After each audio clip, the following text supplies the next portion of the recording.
Exercise 2.6 का question 3 है, find dy over dx when y is given. तो हमारे पास क्या है, आइए स्टार्ट करते हैं। dy ओवर dx ले लेते हैं दोनों साइड पे। बस क्या आ जाएगा, पहले मैं एक दफ़ा लिख लेती हूँ। अब यहाँ पर हमारे पास क्या आ गया, ln tan हाइपरबोलिक x, और हमारे पास ये क्या है, ln के जो ब्रैकेट में है ये हमारे पास है। तो अब हमने क्या करना है, ln का पहले लेंगे डेरिवेटिव, वो क्या होता है 1 ओवर x। x यहाँ पे क्या है, tan हाइपरबोलिक x, तो उसको लिख लिया। फिर further derivative of tan hyperbolic x।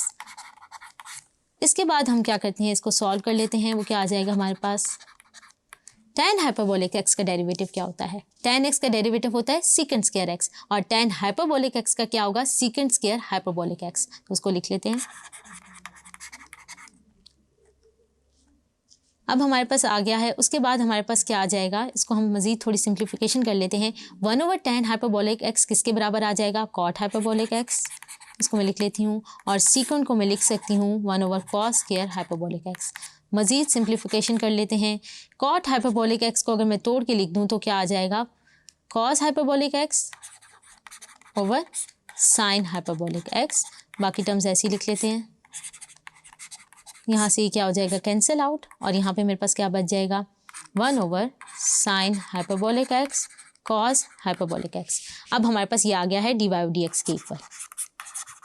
मज़ीद थोड़ी सिंप्लीफिकेशन कर लेते हैं। मैं क्या करती हूँ, 2 से मल्टीप्लाई भी और डिवाइड भी, ताकि एक आइडेंटिटी बन जाए। फिर हमारे पास क्या आ जाएगा, 2। आपको पता है हमारे पास एक आइडेंटिटी होती है, sine 2x is equal to 2 sine x। इसको मैं लिख लेती हूँ, 2 sine x into cos x। इसी तरह ये हाइपरबोलिक x के लिए भी वैलिड होगी। तो ये आ जाएगा साइन हाइपरबोलिक 2x, और अगर मैं ये साइन हाइपरबोलिक 2x ऊपर ले जाऊँ तो मेरे पास ये क्या आ जाएगा, कोसेकेंट हाइपरबोलिक 2x।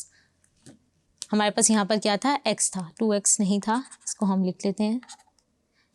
ये हमारे पास फॉर्मूला यूज़ करते हुए 2x बना था। होप सो आपको ये क्वेश्चन समझ आया होगा। Thank you.